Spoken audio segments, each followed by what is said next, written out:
Ya, karena saya itu selalu menjaga kualitas dan kuantitas. Harga madu rahayu itu boleh banding, kualitas boleh tanding. Bisnis madu saya sekitar 5 tahun yang lalu, tapi alhamdulillah langsung melejit.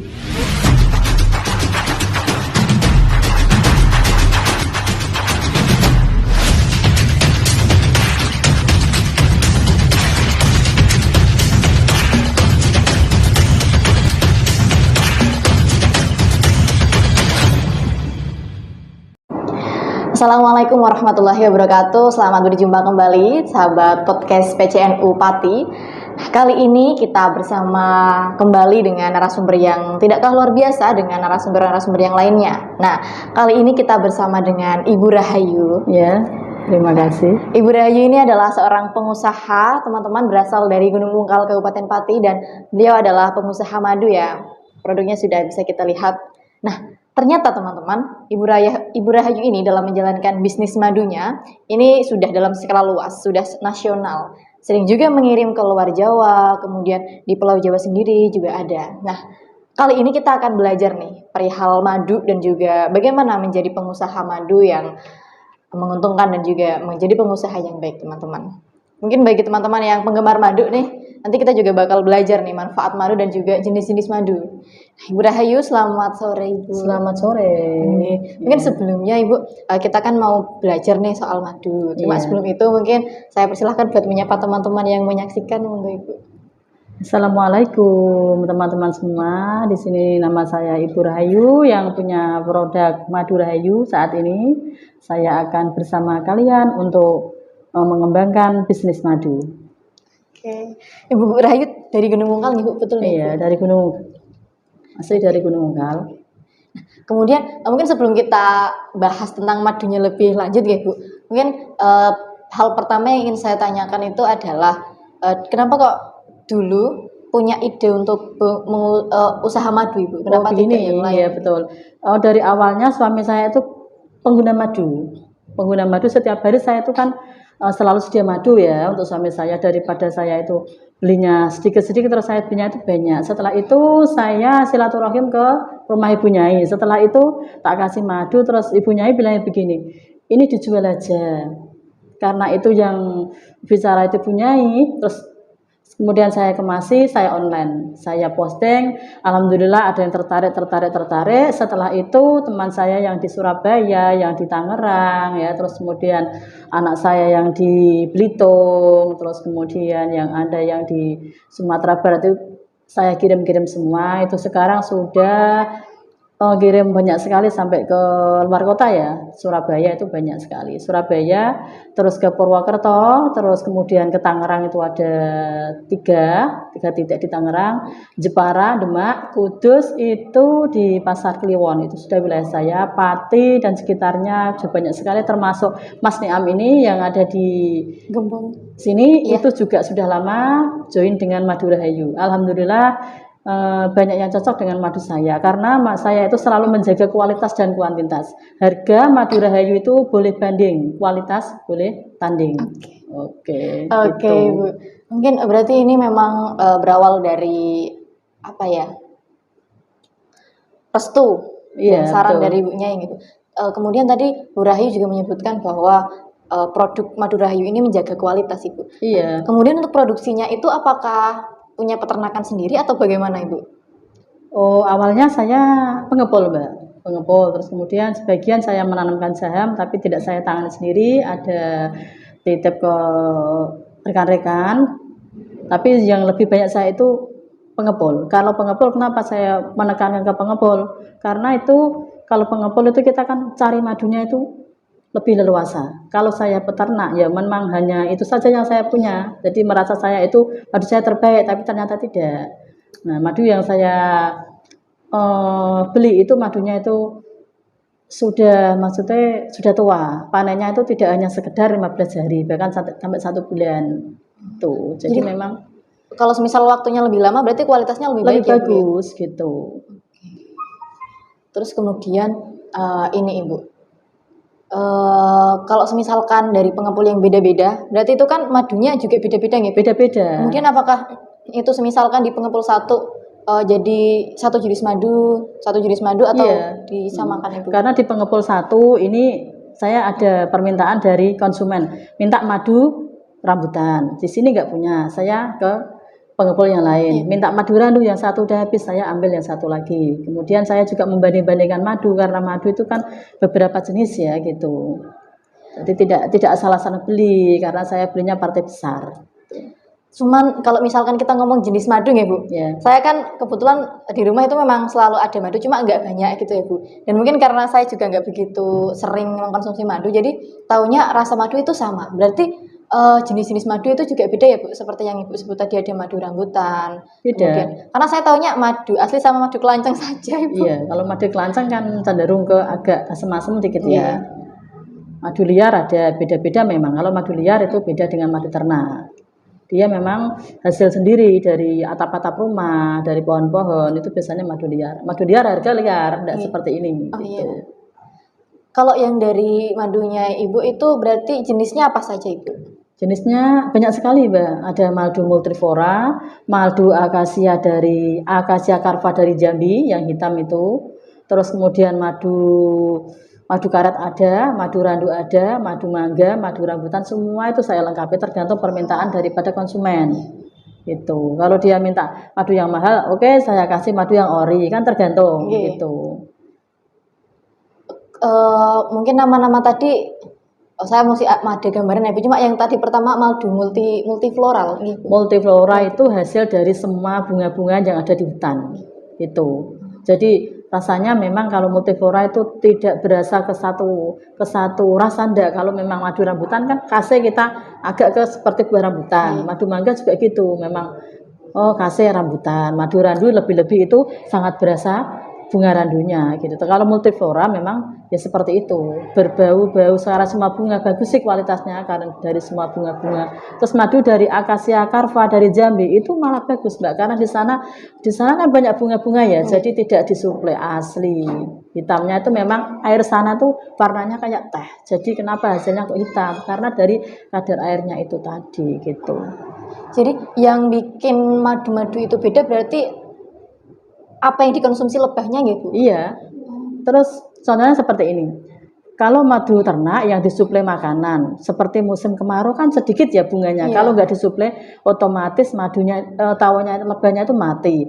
Nah kalau disuplai pakai gula terangkil kan agak kecoklat, itu hasilnya beda. Memang madunya agak kecoklatan, tapi kalau dari pabrik pakis itu suplainya itu kan putih ya. Putih itu nanti madunya juga kurang coklat gitu.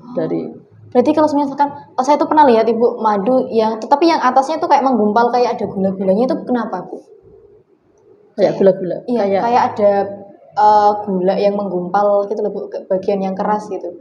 Bagian atas atau bawah. Biasanya yang keras itu madu liar, Mbak. Madu liar. Kalau madu ternak enggak, paling dia berbusa. Kalau berbusa tuh biasanya itu panennya tuh kurang umur gitu. Kalau seperti ini kan sudah berumur hampir 1 bulan kental kan. Nggak berasa amis. Berarti lebih lama dipanennya itu lebih bagus kualitasnya. Kalau hanya 10 hari, 15 hari kadang itu warnanya putih terus dia itu encer. Kurang kental. Berarti madu yang bagus itu yang kental gitu ya? Kental.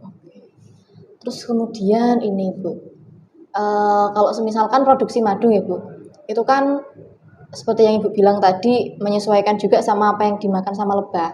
Tapi kalau misalkan pergantian musim yang lagi kayak gini tuh mempengaruhi nggak sih Bu? Kayak mungkin kadang tiba-tiba hujan terus kemarau. Apakah itu berpengaruh sama kualitas madu Bu? Enggak sih Mbak, kalau kualitas madu biasanya itu enggak pengaruh sama sekali enggak. Cuma kita proses panennya itu yang agak kesulitan kan. Dia kalau musim hujan itu dia kan banyak di dalam, jarang keluar gitu. Oh, jadi karena mungkin tempatnya di dalam jadi agak susah buat panennya. Iya, agak susah. Terus dia dikasih suplai memang kalau musim hujan, jarang keluar dia memang. Tapi bisnis ini mulai sejak kapan sih Bu? Bisnis madu ini Bu? Bisnis madu saya sekitar 5 tahun yang lalu, tapi alhamdulillah langsung melejit. Gitu. Pertama juga dari rekan-rekan saya kan sekolahnya di Jepara, Banat ya. Jadi teman-teman saya yang ada di Jepara, ada di Tuban, di Rembang, itu semua itu saya kasih ini sampel terus dijual, alhamdulillah berlaku. Mungkin karena mereka juga cocok, Cocok. kualitasnya bagus ya Bu Terus ya. harga juga saya itu tidak begitu mahal sih. Saya dapat sedikit tapi kan partai besar gitu loh. Kalau misalkan sebotol ini berapa Ibu? 40 Mbak. 40. Bisa itu. Tapi dalam perjalanan usahanya ya Bu ya, kan mungkin dari 5 tahun yang lalu ini memang sudah melejit ya Bu. Tapi di perjalanan 5 tahun itu apakah pernah ada jatuh bangunnya Ibu? Kalau jatuh bangunnya itu tergantung reseller. Saya itu kalau reseller kan pertama saya ninggal dulu, titip 100 botol. Nanti yang kedua baru uang yang pertama dikasihkan ke saya. Itu tergantung resellernya, kadang-kadang seperti itu Mbak. Kadang ya dipakai dulu, enggak apa-apa. Kendalanya di situ aja kok. Enggak ada masalah.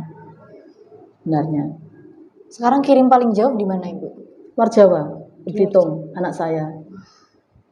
Itu jauh Terus ya, Bu, madu ya? saya itu kan kalau reseller kan enggak mau tak kasih nomor WA. Terus dia kan bikin stiker sendiri. Kalau yang di Demak itu madunya madu berkah itu Bapak Kiai Gusolah itu bikin sendiri madu berkah itu di sini ada. Terus kemudian di Surabaya Ashifa, di Belitung itu Hone, di Jepara itu diganti madu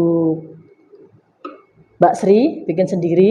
Pokoknya ndak mau pakai stiker. Kalau di Purwokerto tetap dia pakai madu rahayu. Berarti di posisi itu Ibu berperan sebagai supplier seperti itu? Iya, ya? supplier. Untuk mereknya dari mereka? Dari mereka sendiri. Kalau yang mainkan dari saya tak kasih dari saya. Kalau kebanyakan mereka membuat merek sendiri gitu.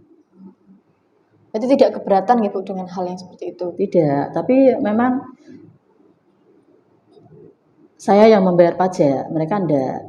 Terus SIUP itu sama dengan saya karena satu produk. Gitu, memang.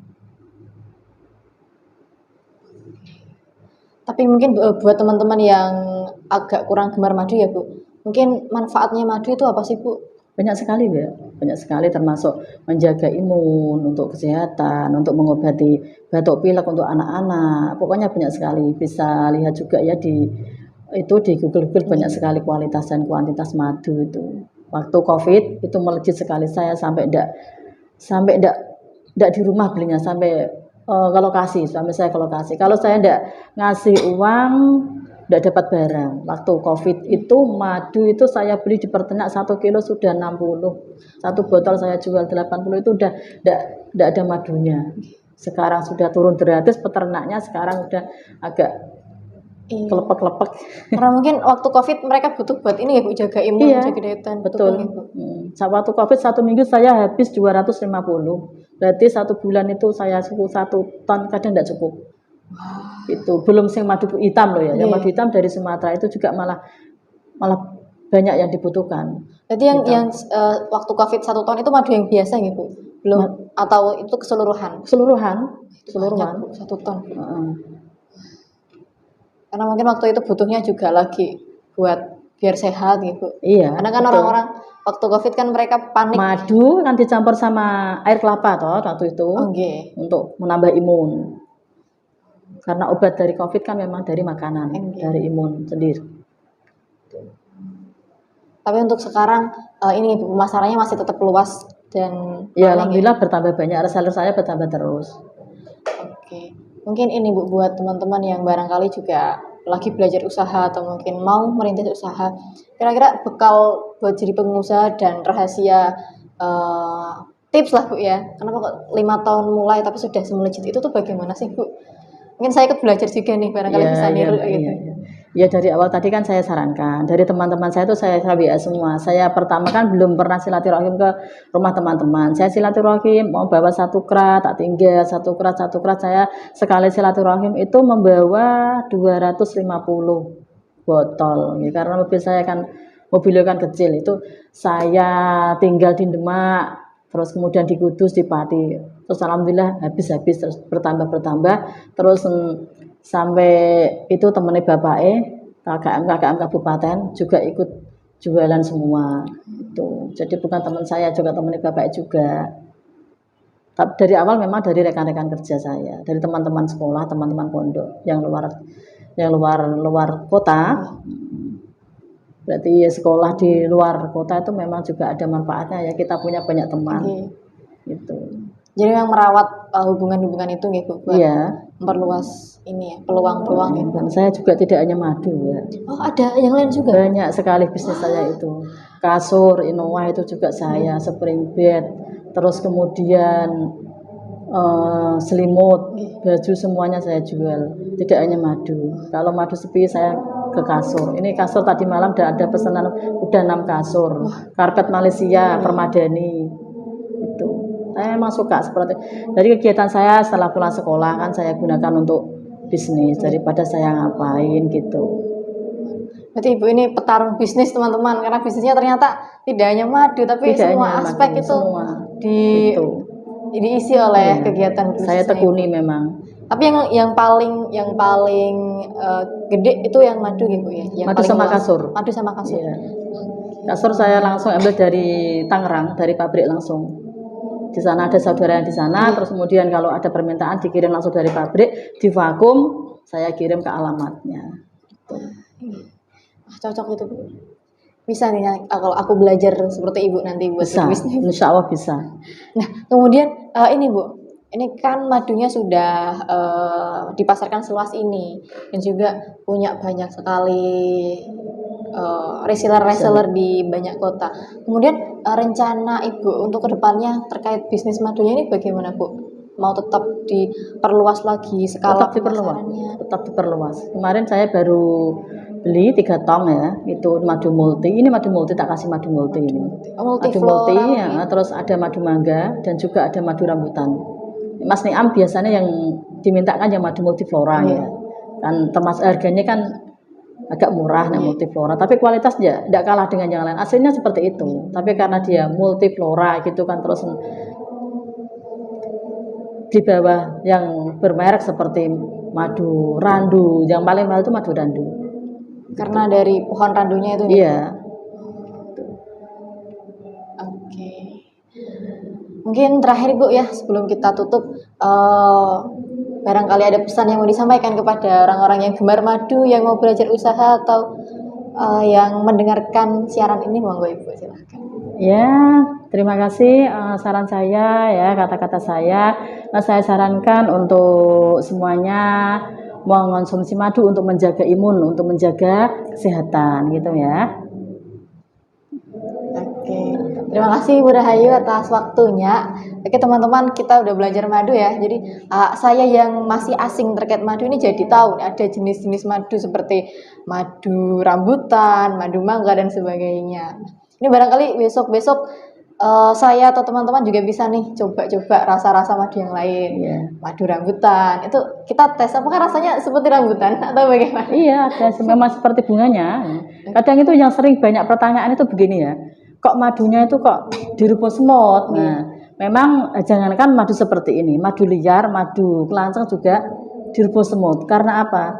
Dia manis kan? Iya. Kalau madu semut aja tidak berani mendekat, berarti madu itu bukan madu ori, ngerti loh. Iya Bu, kalau dipikir iya kan ya, gitu. Bu, ya? Saya gitu pertama di Purwokerto, Mbak ini kok dikomplain madunya kok dirumput semut. Madu yang dirumput semut itu karena dia itu asli ori. Coba kalau dicampur racun, coba ada semut yang mendekat. Iya gitu. Benar juga ya Bu ya. Kadang kan masyarakat mempermasalahkan, aduh banyak semutnya. Padahal itu malah jadi indikasi kalau ini tuh madu asli. Karena emang ya kalau di logika betul sih Bu. Kalau misalkan ada campuran racunnya, itu semut aja gak bakal mendekat gitu. Oke.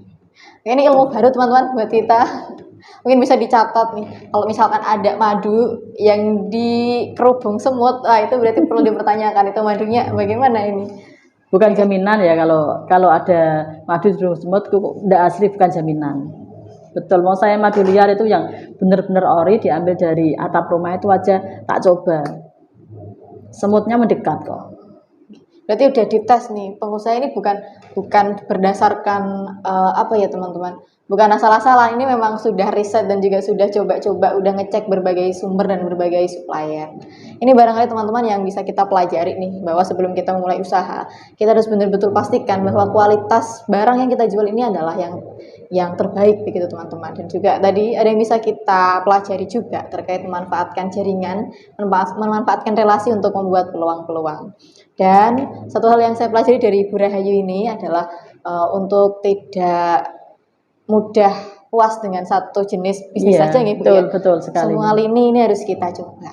Kemudian sekali lagi teman-teman, buat teman-teman yang ingin menjaga kesehatan, yang ingin tubuhnya tetap sehat, imunnya tetap terjaga, jangan lupa konsumsi madu. Dan kami ada saran madu yang kualitasnya bagus. Ini ada madu Rahayu. Barangkali teman-teman juga ingin memesan, bisa langsung hubungi Bu Rahayu ya Ibu ya. Nanti kontak personnya kita taruh di bawah. Boleh. Mungkin itu aja Ibu untuk hari ini. Terima kasih atas waktunya. Terima kasih atas ilmunya. Terima kasih juga teman-teman yang sudah menyaksikan. Terima kasih semuanya. Baik, mungkin untuk perjumpaan kita sehari ini Bu. Wallahul muwaffiq ila aqwamit thoriq. Wassalamualaikum warahmatullahi wabarakatuh. Sampai jumpa di podcast PCN Upati selanjutnya.